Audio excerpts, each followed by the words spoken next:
tentang ibadatu hadil ummah.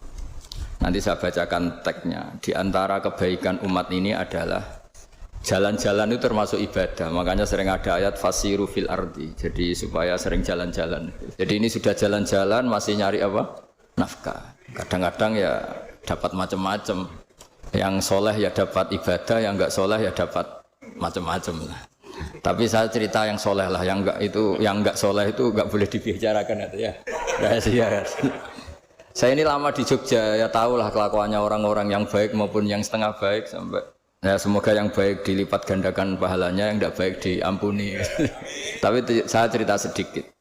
Di fikih kita, di kajian-kajian fikih kita memang ada istilah ini harus didengar karena ini ngaji dan sama status kita sama. Al-wasiyah ila to'ah ya to'ah, terus al-wasilah ilal maksiyah ya maksiyah. Jadi kalau kita jadi perangkat to'at ya ibadah, kalau jadi perangkat maksiat juga maksiat. Sehingga di ilmu medis maupun di jasa online atau ojek atau apa, misalnya pertanyaannya, kita pekerja paket profesional, boleh ndak ngantarkan paket narkoba? Ya jawabannya tentu ndak boleh, karena bukan masalah pekerjaannya, tapi yang diantar adalah sesuatu yang haram.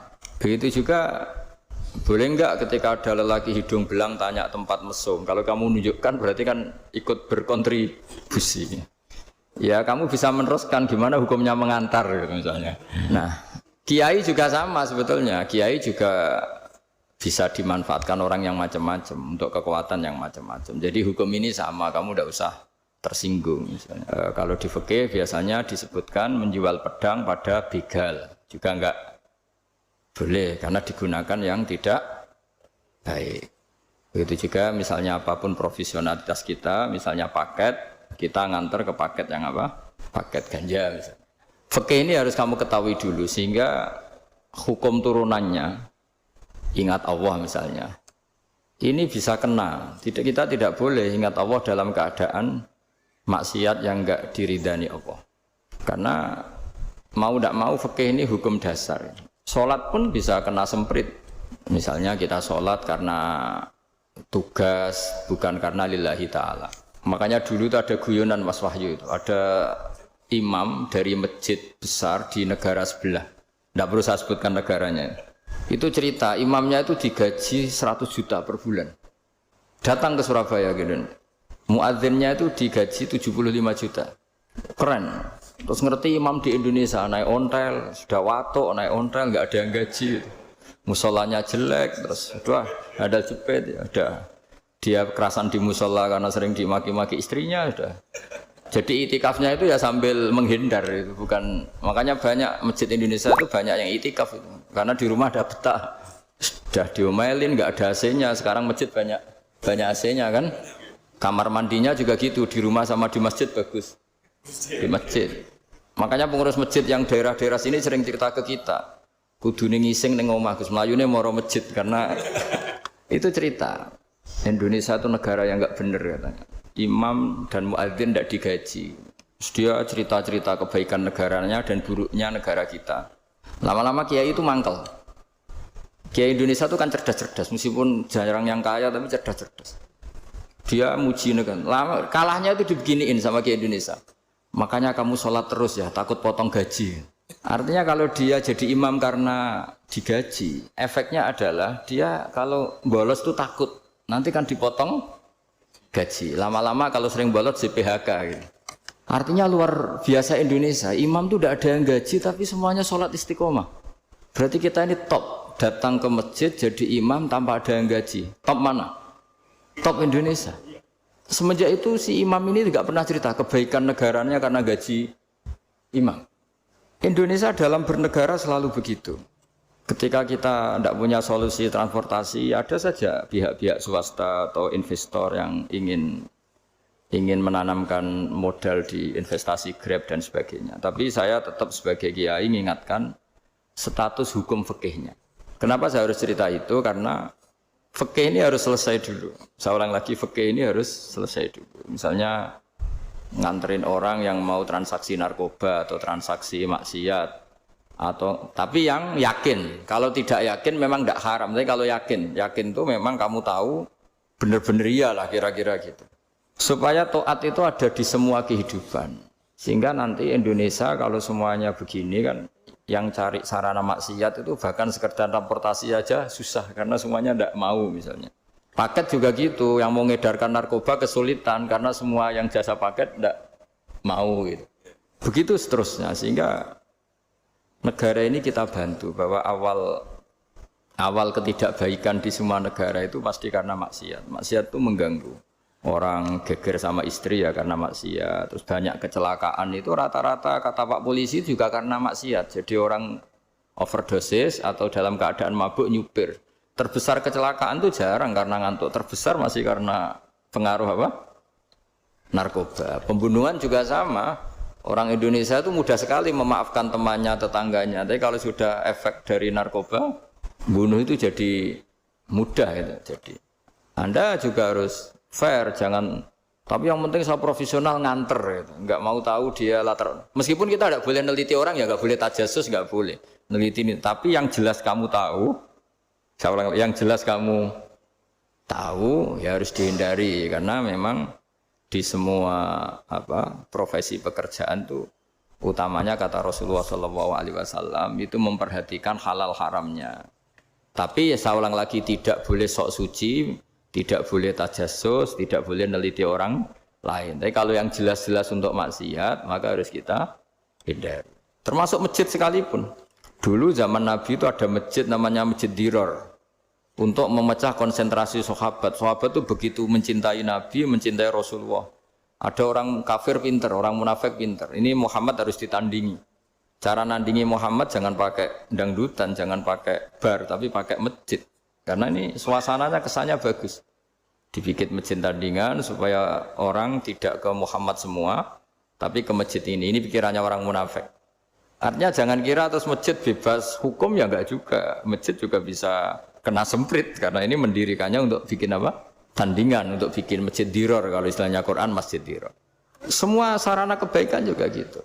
Yayasan yatim piatu juga kena hukum, pondok juga kena hukum, semuanya kena hukum. Ada orang ingin jadi kiai padahal tidak pernah ngaji terus bikin pondok. Akhirnya dia dipanggil Pak Yai, anaknya dipanggil Gus padahal najis saja tidak tahu. Itu kan kasihan umat, akhirnya ada penyelewengan. Jadi semuanya kena hukum. Jadi Anda jangan tersinggung ketika saya cerita fikih untuk para teman-teman yang di Grab karena memang semuanya kena hukum, bukan ya.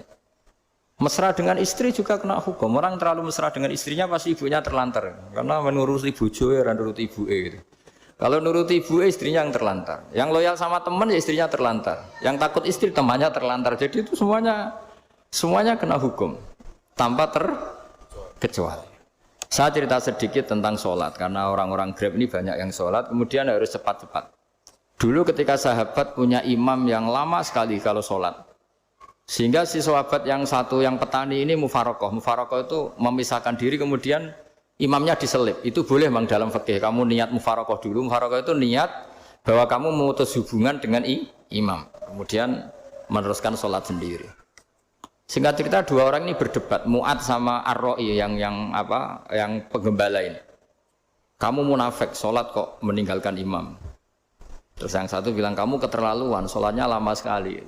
Singkat cerita dua orang ini lapor ke Rasulullah SAW. Uniknya Nabi itu membenarkan yang petani tadi. Kamu Mu'ad, jadi masalah. Agama ini tidak boleh jadi problem. Kalau kamu ngimami orang jangan lama-lama. Di situ ada ibu-ibu yang ditunggui anaknya yang sedang menyusu, banyak petani yang nunggu macam-macam. Kayak pegawai POM ya ditunggu shift temannya, pegawai Indomaret juga gitu, apalagi Grab mungkin ditunggu penumpangnya macam-macam. Sehingga kebaikannya teman-teman yang kerja serabutan begini juga bergantung kebaikan imam tadi. Kalau sholat itu tidak boleh lama-lama, apalagi wiridan, sholatnya aja nggak boleh lama-lama, apalagi wiridannya. Nah, kadang-kadang orang ngira kebaikan tuh nggak ada sempritnya, ada juga. Sholat tuh ya disemprit sama Nabi. Kalau terlalu lama juga disalahkan karena nanti agama ini menjadi apa? Problem, menjadi problematika. Termasuk kebaikan kita ketika membolehkan ya atau mentoleransi atau mendukung pekerjaan mulai Grab dan lain-lain adalah agama ini rahmatan lil alamin. Dulu ada seorang sahabat tanya, ya Rasulullah, boleh enggak kita ngegeng di perapatan gitu? Kata Nabi, ya jangan kalau bisa. Tapi kita harus natahaddas. Artinya itu tempat kita jagungan di perapatan, di tempat-tempat umum lah, kira di halte, di. Terus kata Nabi, enggak apa-apa, tapi fa'atu thoriq haqqaha. Kamu harus memberikan hak jalan itu. Apa hak jalan itu? Satu, kamu amar ma'ruf, kalau bisa ya nahi mungkar. Kemudian bikin suasana orang lainnya menjadi aman. Nah ini yang catatan. Kalau hitung saja, yang ikut Grab itu berapa ribu? Ini tuh energi besar kalau di atas 100, berapa? 100 ribu. Hitung ya teman-teman di Grab, 100 ribu. 100 ribu ini kalau soleh semua, atau setengah soleh lah, kalau soleh banget keberatan ya soleh, setengah soleh. Itu ada, ini sudah saya pikir, ada kebaikan yang menyebar di seluruh Nusantara yang berjumlah 100 ribu. Ini luar biasa. Ada kecelakaan dia menolong pertama, ada pemerkosaan menolong pertama, mungkin ada pencurian, ada apa. Maka kata Nabi, kamu kalau harus di jalan, itu kamu berkontribusi amar ma'ruf nahi mungkar. Saya sering ke Jogja karena saya mulai 98 di Jogja. Ya sering di terminal malam-malam. Saya ketika kecil itu sering diceritain orang nggak berani ke terminal ini banyak preman, nggak boleh ke terminal ini karena banyak preman. Ya mulai dari Sumatera, Jawa, hampir seluruh Indonesia. Kalau jam sekian sampai sekian sudah nggak berani karena banyak apa? Preman. Itu uniknya preman-preman itu selain dulu ditangani tentara dan polisi, itu urusan negara ya kali itu dan kita ngapresiasi. Itu hilangnya yang permanen itu bukan saja ditangani ABRI dan polisi, TNI dan polisi, tapi ditangani kultur. Banyak mulai orang soleh, santri dagangan di situ, ada ojek mangkal di situ, supir taksi mangkal di situ. Terus di sini orang-orang soleh yang menghalau ketika ada perempuan digoda atau perempuan dicopet atau apa. Terus lama-lama jadi kultur bahwa kebaikan ini dominan. Setelah kebaikan dominan ini otomatis menyingkir sedikit demi sedikit. Jadi selain negara ini harus melakukan sesuatu yang seharusnya, yaitu menjaga masyarakat dari kriminalitas. Sebetulnya yang paling awet dan paling mudah dilakukan itu tadi, kebaikan harus menjadi kultur bersama. Sehingga kalau terminal kemudian ada mbak-mbak jilbaban yang dagang, terus pak-paknya soleh, ada musola yang hidup, ojeknya juga gitu, terus supir taksinya. Lalu kebaikan ini menjadi nilai bersama. Saking jadi nilai bersama, ibu-ibu yang takut atas dirinya, nggak ngojek kecuali pak ini karena terkenal amanah, nggak naksi kecuali pak ini karena terkenal amanah. Dan kita Indonesia itu ingin seperti itu sehingga amanah ini menjadi nilai bersama dan otomatis menjadi keamanan bersama. Corong Jawa itu tego nitipno anake karena dijamin aman, tego nitipkan istrinya juga karena dijamin aman. Nah kalau kebaikan ini juga menjadi satu nilai jual dan kita bisa mengawal secara serius itu alhamdulillah betul. Lah dimulai dari mana? Satu, mental kita takwa. Kedua, sistem sosial bahwa kita terkoneksi oleh indukan ya, juga terkoneksi oleh kepolisian. Maksudnya karena kita terdaftar, kalau ada anak hilang kan tinggal ini yang bawa wahyu misalnya. Jadi saya mohon, semohon-mohonnya, kebaikan ini harus jadi nilai bersama. Setelah terminal itu banyak orang baik, otomatis yang ini tuh menyingkir itu. Akhirnya apa? Nanti yang bos-bosnya toko itu ya hanya nitipkan sama orang soleh. Yang mau nge-grab juga hanya titip sama yang soleh. Begitu seterusnya. Sehingga jadi siklus kebaikan yang bersama. Nah ini yang dimaksud Quran, wa'tamiru bainakum bima'ruf. Iktimar itu namanya urusan bersama. Ya saya ulang lagi ya. Jadi orang Arab kalau bilang iktimar itu urusan bersama. Sehingga bahasa Arabnya konferensi besar itu kalau di NU disebut apa? Muktamar. Muktamar itu menjadikan urusan publik dirembuk, itu namanya apa? Muktamar. Nah, di antara kebaikan yang diinginkan Islam itu wa'tamiru bainakum bima'ruf. Urusan kebaikan ini menjadi urusan apa? Bersama. Ya saya contoh itu kecil saya itu mesti dikandani sama orang-orang tua, jangan di terminal ini sampai jam ini. Jangan di perapatan ini ketika sudah jam begini. Tapi barokahnya orang soleh bertebaran di mana-mana itu. Yang tukang grab ya di mana-mana, yang penjaga toko ya banyak yang soleh, yang ngojek, yang macam. Sehingga di terminal itu nyari tempat sholat ya gampang, cari tempat duduk ya gampang, nyari orang amanah ya gampang. Bahkan lama-lama yang nggak amanah ini nggak laku. Dan ini yang kita inginkan. Dan ketika nggak laku, akhirnya dia kalau ingin laku harus amanah. Atau ingin laku harus tobat. Nah, agama ini urusan bersama, sehingga Allah mengistilahkan wa'tamiru bainakum bima'ruf. Jadikan kebaikan ini urusan bersama. Sehingga karena ini urusan bersama, ketika kita jadi kiai juga harus, kalau misalnya tadi ada Gojek kok makmum, atau Grab kok makmum, atau supir bis kok makmum, kiainya harus cepat sholatnya. Jangan baca surat Baqarah, nanti domel-domelin penumpangnya. Begitu juga ibu-ibu menyempatkan jamaah, waktunya tidak lama, di rumah sudah ditunggu anaknya yang masih menyusu. Makanya Nabi ngendikan idza amma ahadukum as-sholata falyukhaffif. Kalau kamu jadi imam, sholatnya harus relatif cepat. Fa inna fihim ad-dhaif badal hajat. Di antara makmum itu yang banyak punya urusan. Selain ada yang lemah, ada yang punya banyak urusan. Nah, terus ketiga, masalah kekayaan hati. Kekayaan hati ini penting sekali karena rata-rata teman di Grab itu kan miskin lah. Tapi jangan miskin sampai miskin hati gitu. Bahwa kamu nyari nafkah itu sudah ibadah, berkelana di buminya Allah juga ibadah, menyaksikan macam-macamnya orang itu juga ibadah. Bahkan menambah khazanah ilmu. Di antara warisan ilmu yang kita dapatkan dari Rasulullah SAW, misalnya kamu jalan-jalan, punya kaki dua, punya tangan dua. Gara-gara jalan-jalan sering ngerti orang yang buntung. Alhamdulillah meskipun saya hanya Grab masih punya kaki utuh. Terus ketemu orang buta ya gitu. Alhamdulillah ladzi afani mimma btalaka bih. Alhamdulillah saya terselamatkan dari seperti itu. Sehingga melihat orang maksiat juga gitu. Saya meskipun gini terselamatkan dari tempat maksiat sehingga hidup itu tidak nelongso gitu. Ada nilai lebih yang kita punyai. Jadi di antara kebaikan Islam adalah orang disuruh ingat sisi nikmat. Nah, kalau nikmat itu sudah ada semua, kata Imam Ghazali, nikmat hidup. Kata Imam Ghazali, jika nggak ada kenikmatan yang Anda punyai, kamu datang ke kuburan. Disuruh datang ke kuburan. Dan kamu bilang begini, kenikmatan kembali ke dunia adalah kenikmatan yang diinginkan mulai yang mati zaman Nabi Adam sampai kiamat. Jadi kalau Fir'aun yang pernah jadi raja, Namrud, semuanya, bahkan orang-orang soleh sekalipun, kalau kamu tanya keinginan terbaiknya apa? Ingin kembali hidup untuk membenahi kesalahannya zaman hidup. Artinya apa? Kehidupan yang kita miliki sekarang adalah kenikmatan yang dirindukan mulai yang mati zaman Nabi Adam sampai kiamat. Maknanya apa? Kita punya kenikmatan yang luar biasa karena kenikmatan yang dirindukan oleh orang yang sudah mati mulai dulu sampai sekarang. Apapun masalah hidup Anda ini punya kenikmatan yang enggak tertandingi, yaitu namanya hidup. Barokahnya hidup itu kita bisa tobat. Setidaknya ingin tobat. Kalau enggak bisa tobat, ingin tobat. Makanya di Indonesia itu banyak nyuwun sewu, banyak maling yang anaknya itu soleh, karena kalau ngandani anaknya tetap gini, wes le bapak tok sing lakoni kowe ojo, bapak tok yang alami ini kamu jangan.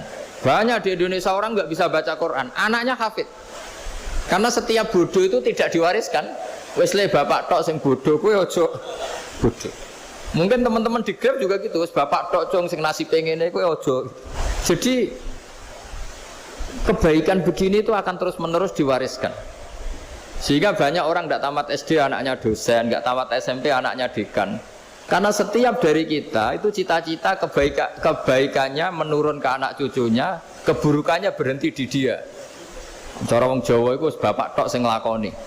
Di sini saya jelaskan tentang kekayaan rohani. Jadi saya mohon ketika Anda jalan-jalan ngantar penumpang itu harus sering muji Allah Subhanahu wa taala. Ya, saya bacakan ayatnya, at-taibunal abidunal hamidun. Orang baik itu yang tobat, yang ahli ibadah.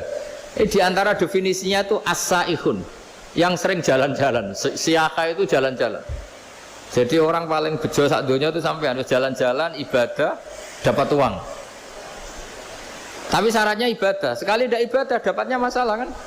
Sering goncekkan orang cantik, terus ingat istrinya tidak cantik. Sering gontekkan orang yang sopan, yang santun terus ingat, andekan ini istri saya di rumah rewel gitu.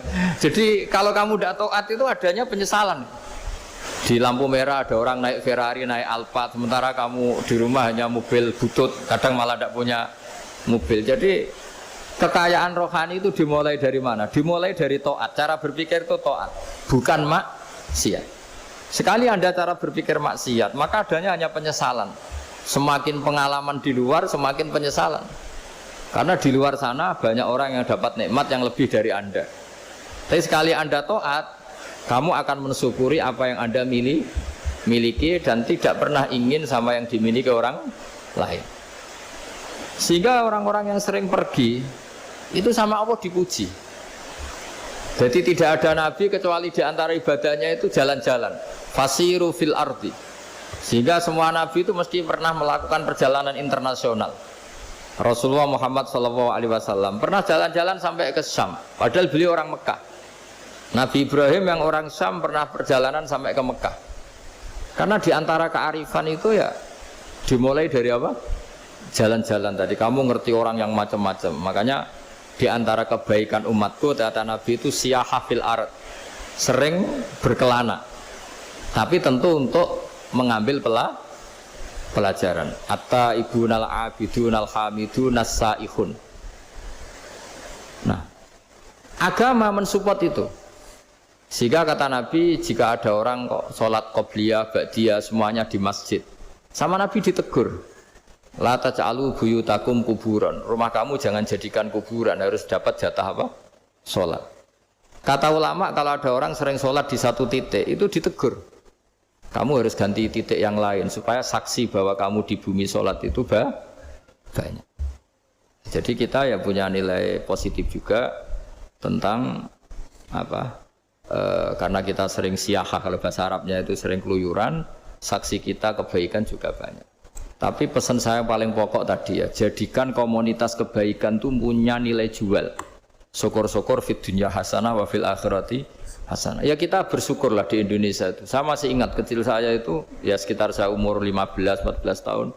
Setiap mau pergi itu pesannya orang-orang yang sering pergi itu jangan masuk terminal jam ini di perapatan ini, karena yang namanya preman itu dulu dominan. Sekarang sampai jam 2 ada orang pakai jilbab, kadang ya orang pakai peci, yang nggak pakai peci pun ke musola sholat terus. Yes, pokoknya kebaikan itu jadi komunitas dan jadi nilai jual. Bahkan tadi misalnya ibu-ibu yang pergi malam itu kan mesti ada orang-orang yang jadi langganannya karena terkenal apa? Amanah. Yang dititipi anak juga pilih orang yang terkenal apa? Amanah. Nah, nilai amanah ini harus kita jaga terus supaya kamu ya bisa bekerja, orang lain juga nyaman karena amanah tadi, Allah juga senang karena amanah itu perintahnya Allah Subhanahu wa ta'ala. Dan Indonesia harus menuju ke sana. Pemimpin juga harus gitu. Pemimpin bawaannya amanah, bawaannya apa, yang memilih dia juga senang karena nggak malu lah. Tapi kalau kita milih ternyata yang kita pilih tahu-tahu ditangkap KPK kan ya malu gitu. Dulu kita kampanye mati-matian, ternyata dia ditangkap KPK. Tapi kalau dia amanah kan ya senang. Sama kalau tukang Grab ketangkap satu karena penodaan atau karena pengkhianatan, yang malu juga semua. Karena kadang-kadang nanti digeneralisir seakan-akan semuanya seperti itu. Tapi dengan reputasi panjang, nggak pernah terjadi apa-apa dalam Grab kan otomatis lainnya juga terangkat. Nah, ini yang dimaksud wa'tamiru bainakum bima'ruf. Jadikan kebaikan itu urusan bersama. Oke, itu baik, tapi ya lebih awet lagi kalau itu ditopang masyarakat, karena yang nggak amanah terkucilkan, terus akhirnya Grabnya nggak laku, akhirnya dia dipecat, akhirnya kan yang maksiat hilang, yang kriminal hilang, yang ada hanya Grab yang baik. Begitu juga di dunia apapun, itu yang dimaksud wa'tamiru bainakum bima'ruf. Jadikan kebaikan ini urusan bersama. Nah, karena kita baik, otomatis jadi teladan yang baik bagi anak kita, istri kita, tetangga kita. Dan karena kita baik, maka terhormat. Sehingga orang melihat Grab itu simpatik, respect, karena reputasinya baik. Nah, karena orang respect tidak dicibir. Barokahnya tidak dicibir, tidak mangkel. Barokahnya tidak mangkel, tidak saling ejek, bahkan tidak saling bunuh. Coba kalau kita jelek, dicibir orang, kita dalam keadaan mabuk, tidak terkontrol bunuh. Jadi efek dari maksiat itu begitu buruknya. Sehingga penelitian itu mengatakan kebanyakan kecelakaan ya pemicu utamanya rata-rata ya nyupir dalam keadaan mabuk. Beberapa nyuwun sewu kasus-kasus kriminal rata-rata ya dipicu oleh hal-hal seperti itu. Makanya meskipun di luar saya tolong hindari narkoba, hindari hal-hal yang maksiat supaya pekerjaan Anda ini barokah.